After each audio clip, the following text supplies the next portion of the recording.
Welcome to the Love Change podcast. Welcome to the Love Change podcast. And Someone's not on the screen. Broadcasting to you live from Medellin, Colombia. Today we're talking about changing homes. Thank you for watching our show. If you enjoy our content, please hit a like button, a subscribe on YouTube or Spotify, and make sure you stay in tune with what we're creating about change, the nitty gritty. It's not always easy, it's not always comfortable, but it is a big part of life. Recording? It's happening, yeah. It's happening. It's oh my happening, God. yeah. What else do you have for us today, Kate? To say. Yeah. Well, the topic is changing homes, moving homes. And actually, what does home mean in first place? Because you can change houses, but you can also change homes. And changing houses doesn't make a house a home. So I think it takes time A to make house that. isn't a home. A house isn't a home, exactly. So we're going to talk about that, dive deeper into how many times we have moved around and how does it make us feel, and maybe also talk a bit about Colombia and why we're here, because that's a bigger project. It's a bigger endeavor. big project, as everybody is in lockdown or enjoying their not traveling because of restrictions. We decided to book tickets. Yeah, just Get tested, just like that. Get tested, and come here. Yeah. Because we love change. That's why. Yeah. That's why. We've been like, why not? Just do it. It's It's your mindset, I guess. So you want to kick it off with the questions today? Yes. My first question for you is, which place do you call home and why? Maybe also a bit about your cultural background. Which place do I call home and why? Well, I was born in Iran until I was 6. I lived there. In Iran, we moved houses, I think 3-4 times until I was 6. 2 different cities. Then we moved to the Netherlands, and in the Netherlands, I think we moved houses every 3-4 years. So I have never lived somewhere longer than 5 years in my life. Definitely the same cities, but never the same house. Mm-hmm. What place do I call home? I think I call my people home. People are a big part of my home. Social circle is important. I lived on Curacao 2 times for longer periods. 1 time 4 months, 1 time 6 months. I think I'm pretty easygoing, finding new places and also new people, I guess. But I guess, my childhood friends definitely are a big part of my home. Unfortunately, I don't see them as much as I would. In the Netherlands. Yeah. So it is always, I don't think home is a place for me per se. I think it's definitely purpose related. Being able to do what I think I'm here for. And for the rest, I feel like I should be comfortable. I don't like the Netherlands as much in the winter as I like it in the summer. It's beautiful, it's easy, it's with a bike and just, very good quality urban life. A lot of diversity, a lot of places you can see. But as the fall and winter appear, I'm just not having a great time there. So I guess home is definitely somewhere I feel happy most of the time. And the weather and the amount of nature is a big part of that. I did experience being lonely when I was in Curacao for 6 months, especially because I was riding and I was all by myself. And Yeah, I guess those are moments when you realize. Also, my uncle or my dad, who had lived by themselves for multiple years in the Netherlands before we came, and that's before the day of internet. You had to like write a letter. Phone calls were too expensive. Just like communicating with your loved ones once per month. Kind of, right? Yeah, that's why I think it's easier to change places nowadays. But also keep in touch. Yeah, it's not the same, of course. You don't just roll up on somebody's house and be like, hey, you want to go get a drink or have a bite, or just make plans in the weekend. But you do not have to be super lonely. I just had a phone call with my mom and my dad. They're on the other side of the world. Yeah.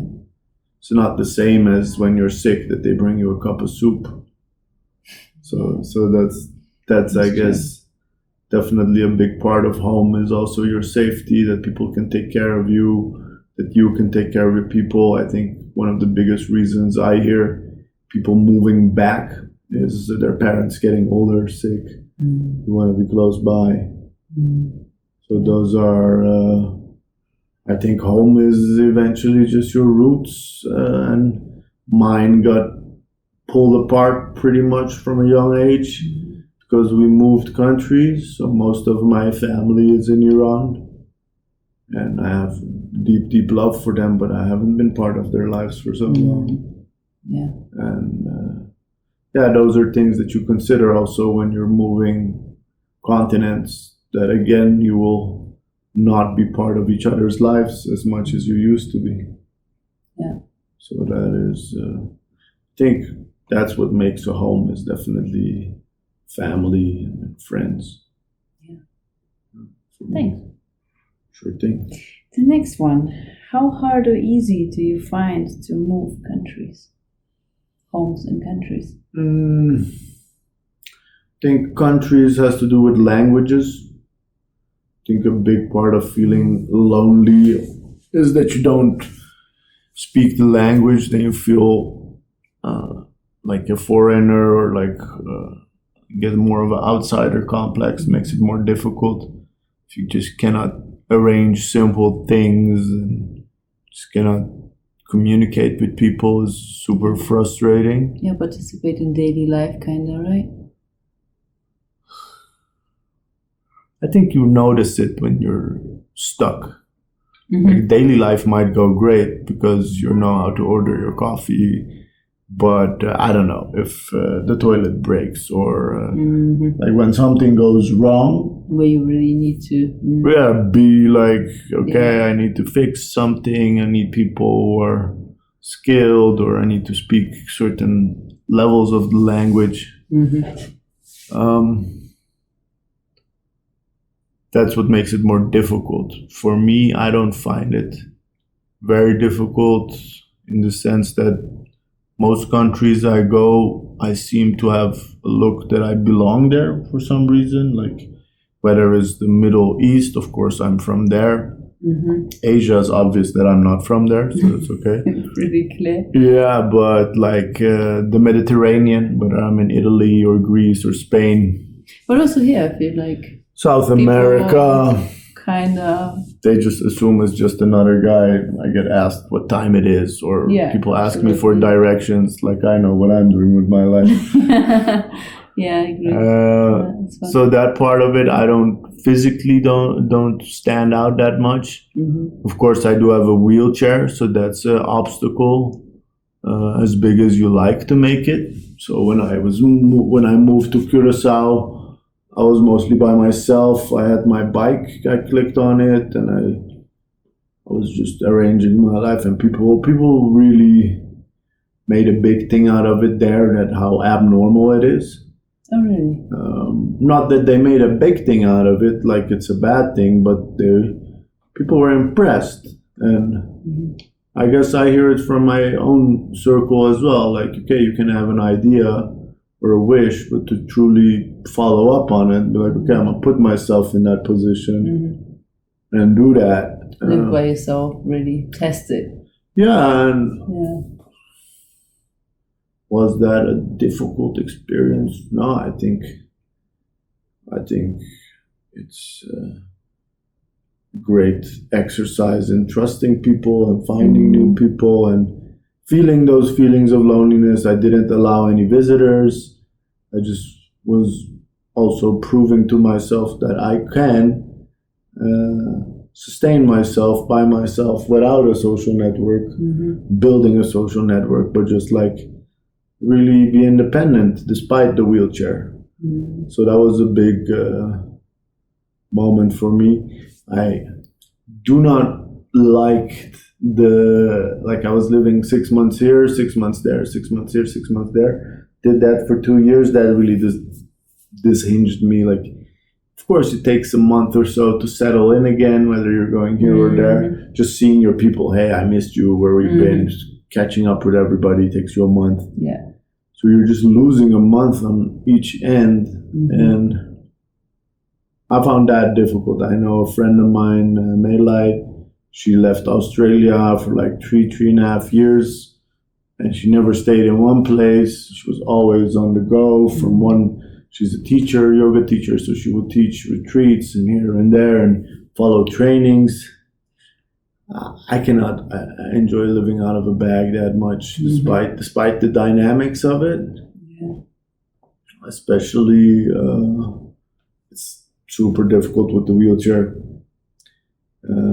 I might do that for a month. So like, okay, let's do a super crazy road trip for 2 months. Yeah. But I cannot live life like that. So I don't find it hard changing places, but you spend some time and effort settling in. But to like flip that every couple of months, also a bit waste of energy in my experience. And it also triggers some lack of connection, I would say. Like when we're here, I'm super happy that Tirza introduced us to Isabel and they're embracing us with open arms. That's super valuable in the sense that you're like, okay, this is life here. I'm not just a customer, okay? Because that's what you are. And of course, if you got money, it's way easier to go anywhere and just be a customer all the time. Yeah, but that's not. It's not community, okay? No, that's not how. It's not like the real life. No, exactly. Just that's like a dip in, just something. Yeah. We just enjoy it as like observing it more than tasting. Yeah, you're tasting. Yeah, it's more taste. Yeah, it's true. And I always, that was my dream before I had my accident, to like travel through Russia to China with the bike and drive back overland to Iran, stay in Iran for 2 years, work in construction, because I think the best way to be part of a community, a country, is to work there. So also considering Colombia, of course, I want to have financial security by doing a lot of my stuff online and remote and international. But a big part of what I hope to do is here also, to really add value in the community and connect with real people from here, because as much as a digital nomad lifestyle sounds sexy, I just don't like the fact that if you disappear, nobody will miss you.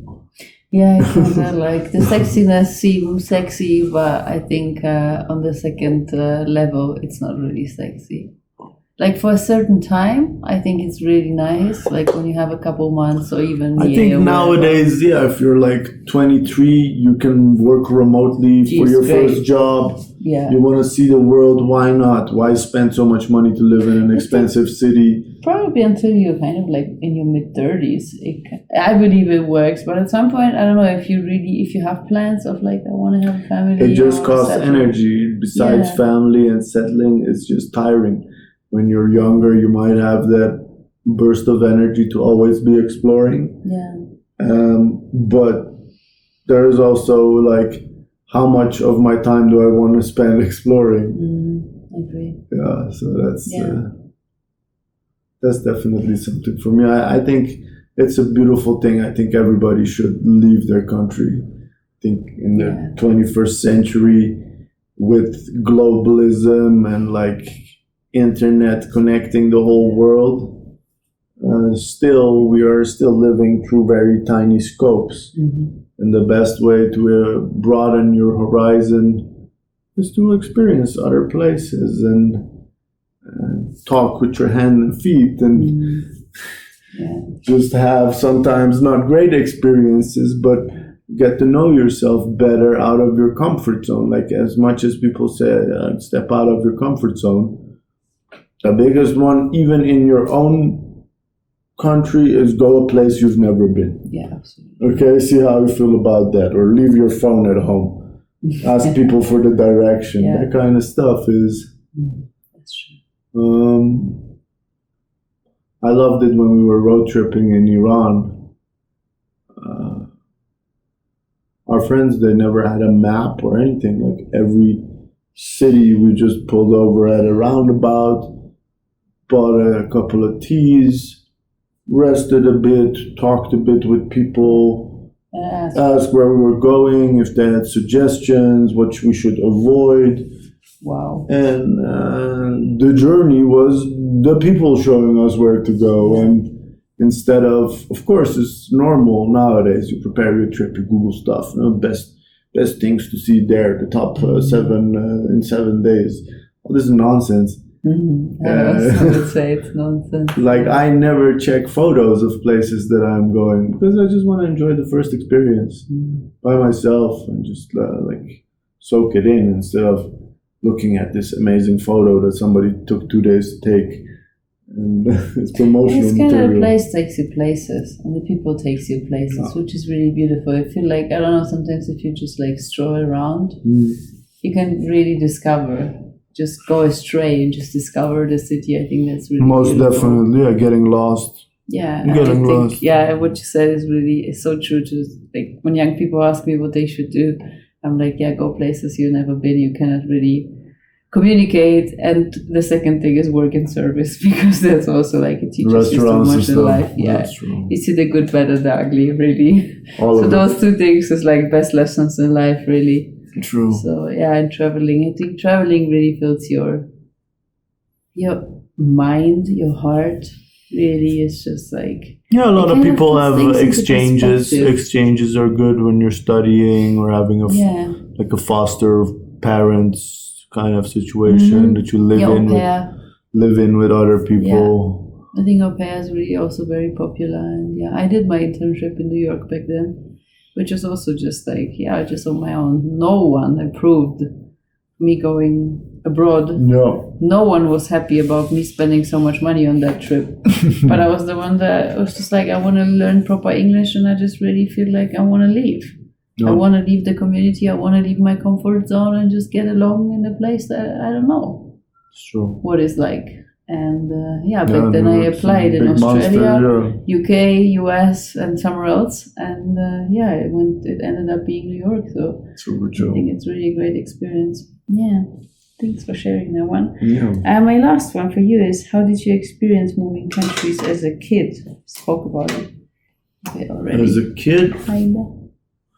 it wasn't too complicated. I was too young to really, like, I was 6 when we moved. And first we went to the town of my mom's family. All my aunts were crying, and I loved to eat fried eggs, and I was never allowed to eat more than one egg per day. And that day my aunt was like, I'll cook as many eggs you want. So I was just stuffing your face with it.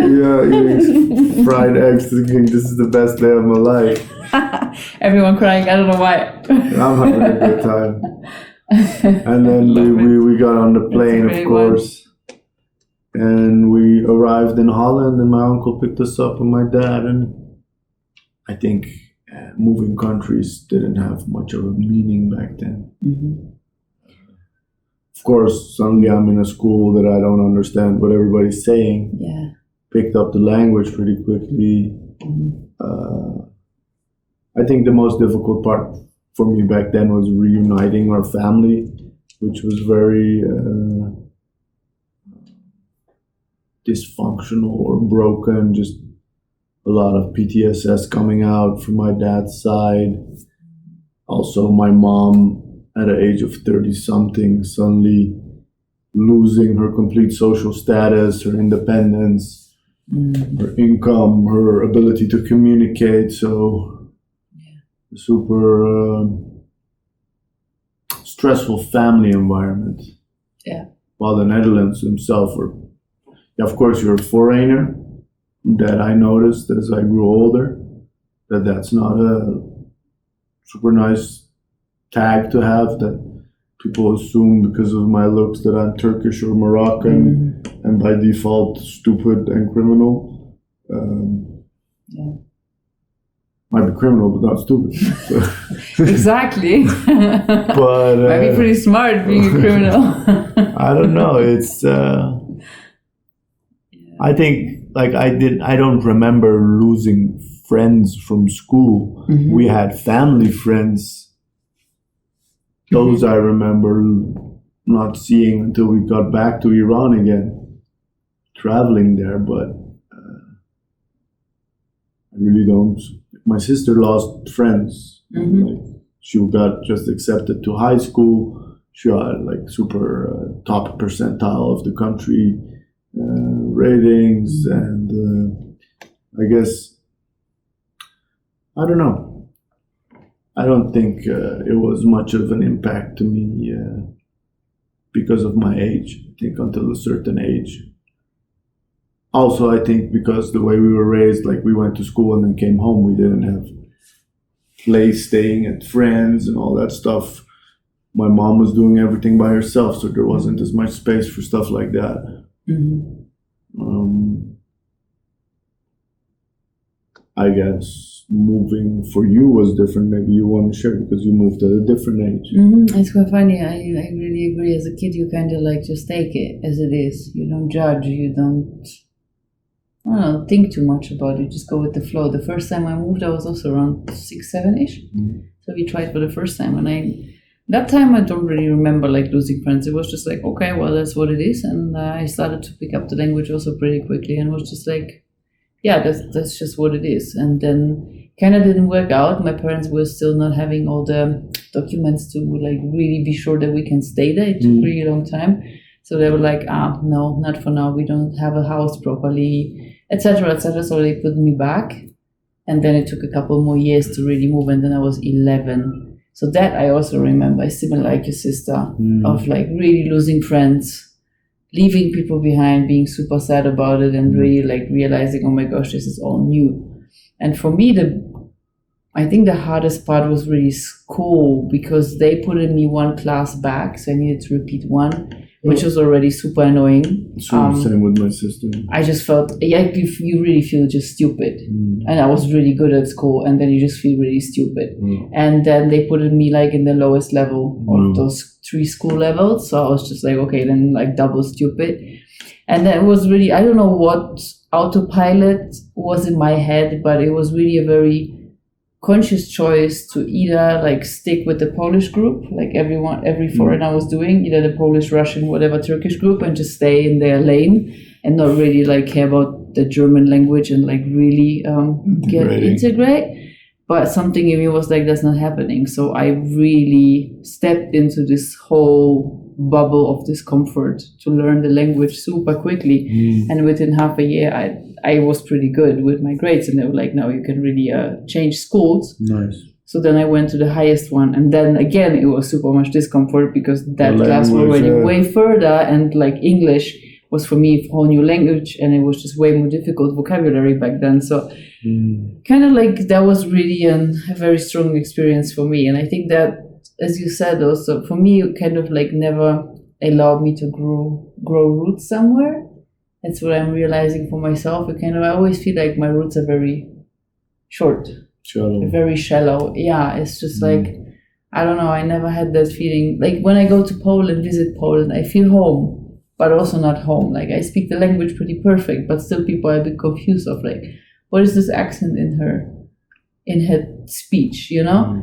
So it's kind of like, I don't know, you belong, but at the same time you don't belong. And I think, that was not an easy one. So that's what I have to share about it. But it's really interesting to just see as a kid, you just go with the flow. You don't question. You also don't think, oh, what if it doesn't work out? What if that? You just go. You just do. So yeah. It's not really your decision also to make things work out. You're just supposed to go to bed on time and your kid stuff. Yeah, that's true. So yeah, that was it. My questions for you. Thanks for sharing.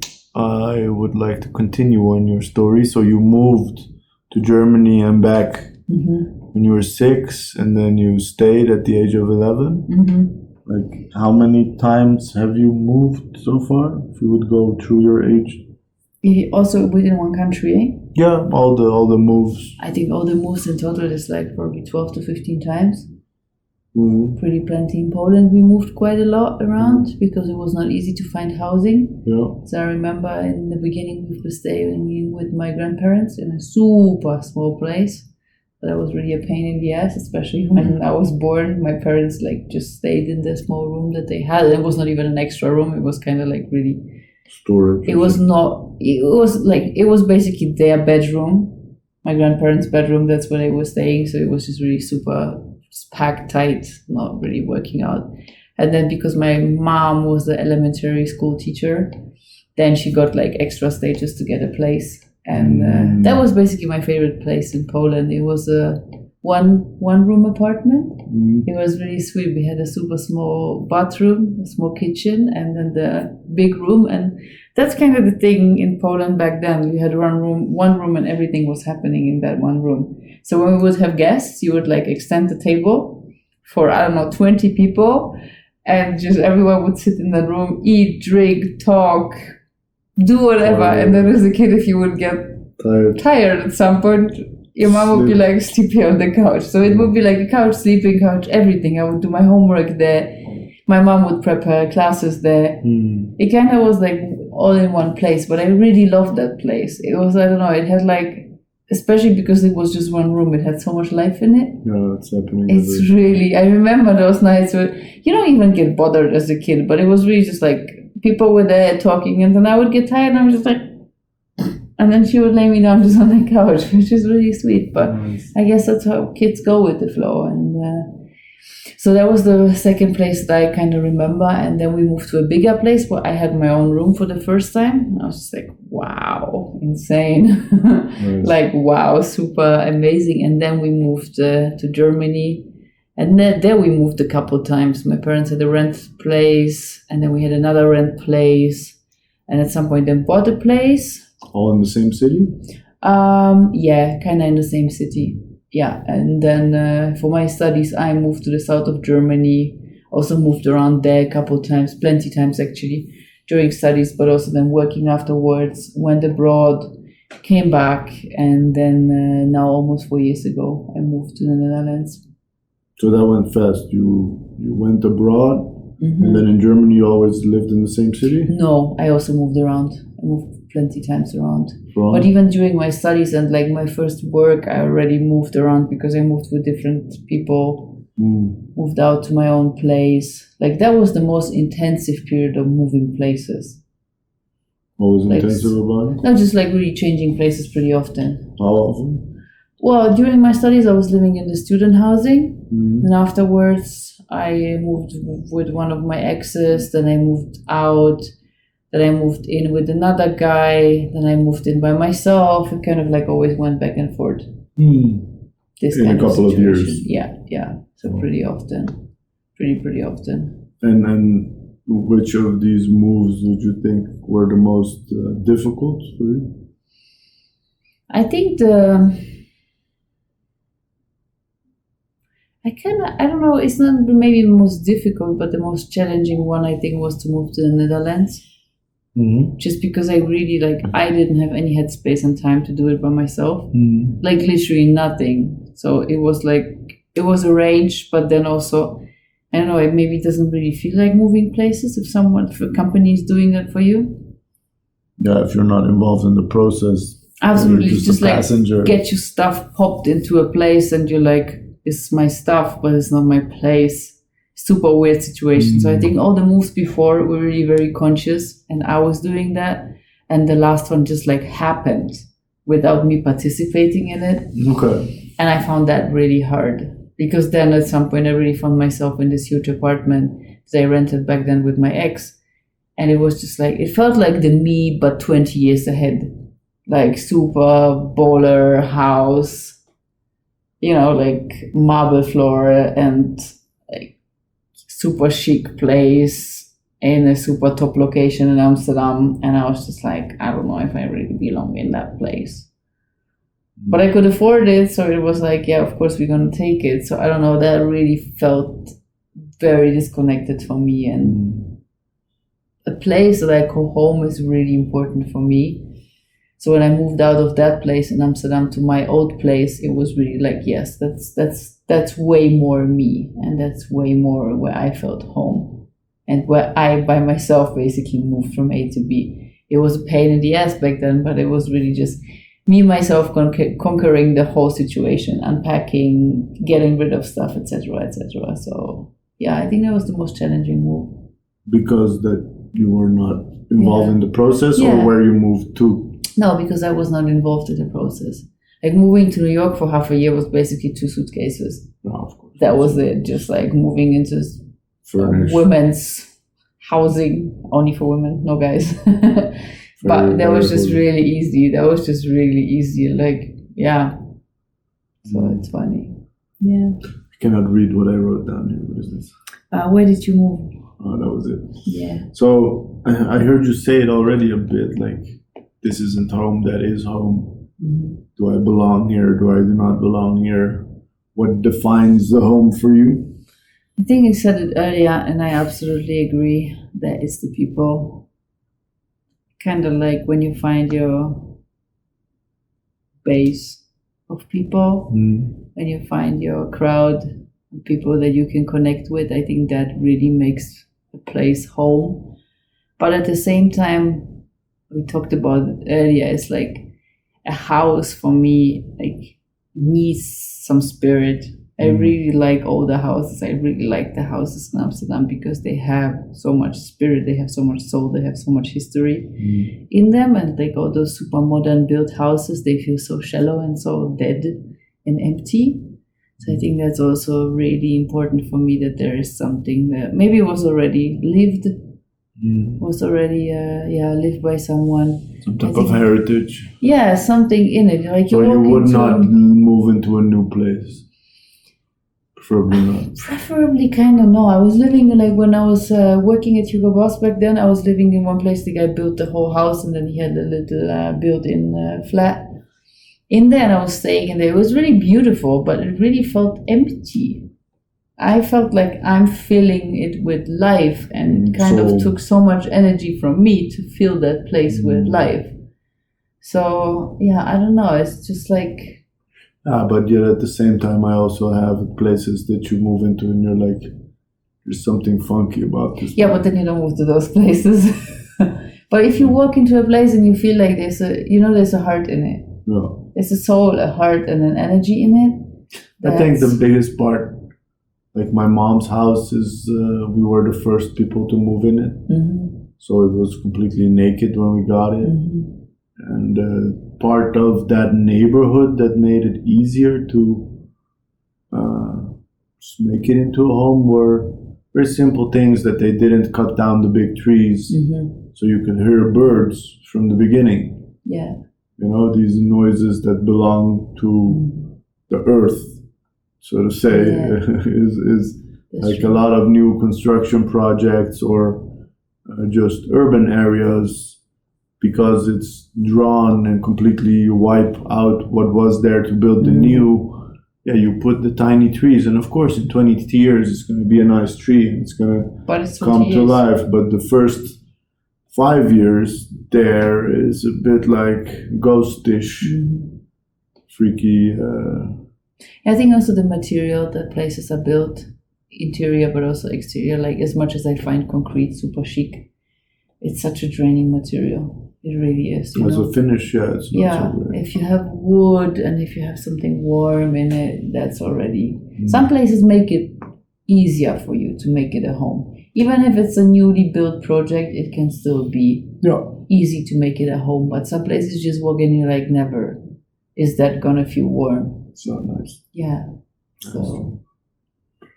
Yeah, and I think we spoke a lot of things about the past. Maybe to finish this episode with what do you think about moving to Colombia? Since that's where we're at right now, recording this from our hotel room.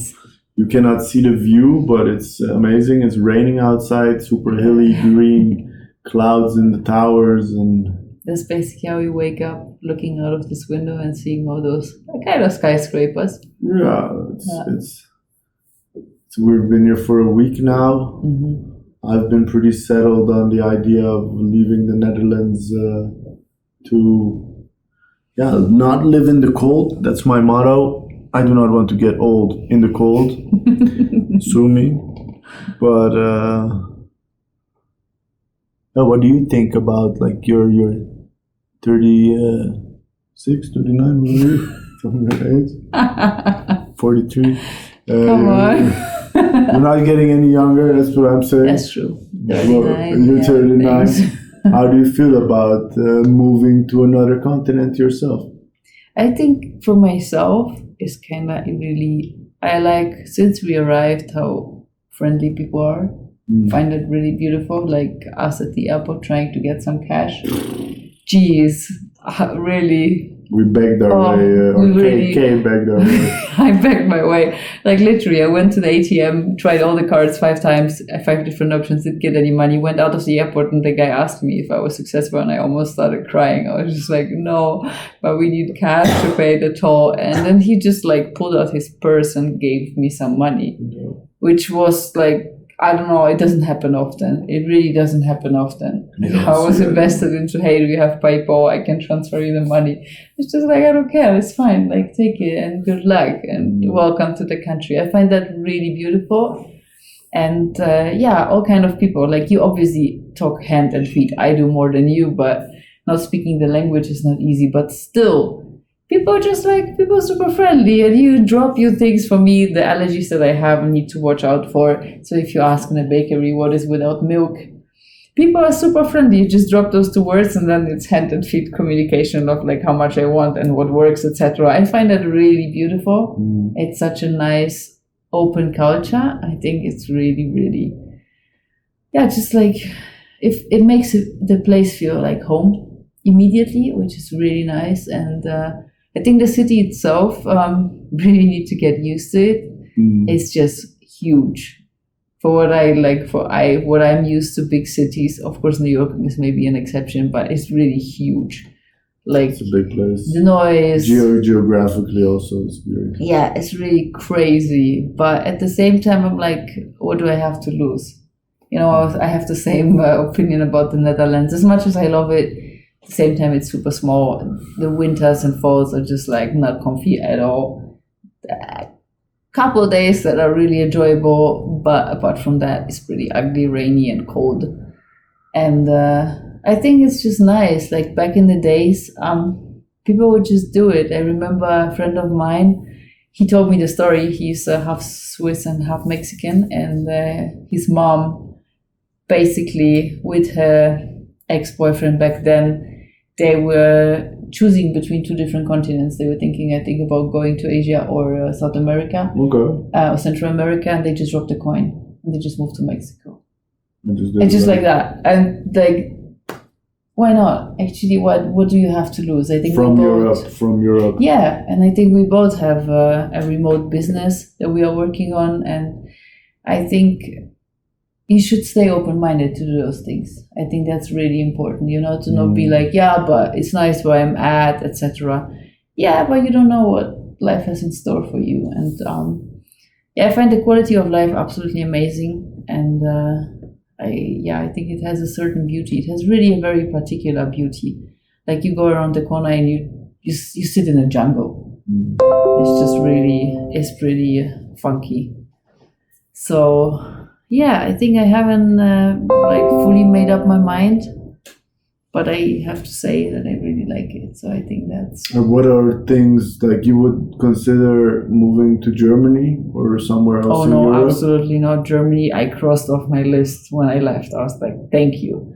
That's enough. Not gonna go back. No, Germany. No, absolutely not. The only place I really like is Hamburg. But then again, I had 24 years of Germany. I really had enough. I'm so not German, really not. The biggest thing I get from home is like you move intercontinentals, long flights is expensive, is less convenient. Why don't you move to the south of Spain or the south of Italy or south of Greece? What do those places mean for you? I think just economically it's also not the same, you know? I think, I think Greece or Spain is just not such a thriving economy. I don't feel like that, at least. I think this part of the world is much better. And also, I don't know, I can, like, if I look at food, for example, like, you see how forward places are if they consider already new trends, etc., etc. It goes like all directions, eh? If a place picks up trends pretty quickly, it says a lot about the flexibility. No, but also how big the nouveau riche is, basically. Yeah, more or less. So, and I think this is pretty amazing here to see. Like, you have traditional on one side, but at the same time we have like super modern food trends picked up, etc., etc. And I find that, like, in Spain, I'm super Maybe struggling in the bigger to find cities. We weren't in a big city in Spain. But still, it's kind of like very standing still rather than moving forward. And about Greece, I was in Greece a couple of years ago. I don't know, it feels really like a standstill. And I don't have that here. I feel here everyone is like hustling. It's really a nice vibe. Whomever, like motorbike, gotta go from A to B, gotta go around the cars. It's really a nice, busy vibe. That makes the city. There's a lot of energy here. Yeah. I remember talking to Hossein when I was in Curacao, and he traveled here as well, and he was like, the energy level, it's the mountains, it's what it is. It's really, It's a high energy. It's not stressed. I don't find it a stressed city, but it's definitely vibrant. Yeah, it's vibrant, and that makes it also, in terms of energy, like really moving. It's floating, it's flowing. That's really beautiful, and I don't have the same feeling in Europe. So, yeah, I think it's a good endeavor, and it's a bit of planning ahead and trying and finding out. And disappointing some people on the way, I guess. But again, it's just our life. I think that's important to, like, find a place where you feel. And I think people wouldn't mind to visit. That's what I think about it personally. So Nobody's invited. Nobody's invited. Yeah, you're invited. That's okay. We like that. So yeah. Thanks. Thanks for a nice episode. Thank you. Thanks for watching. Thanks for listening. You for tuning in. Whether you were live or on the pod or on the YouTube, drop a like, a subscribe, a share. Drop topics. If you have ideas for us to talk about change, things that you went through yourself, something that you can relate with, drop us a line. We love to include you in this process. And see you on the next Love Change Out. Bye-bye.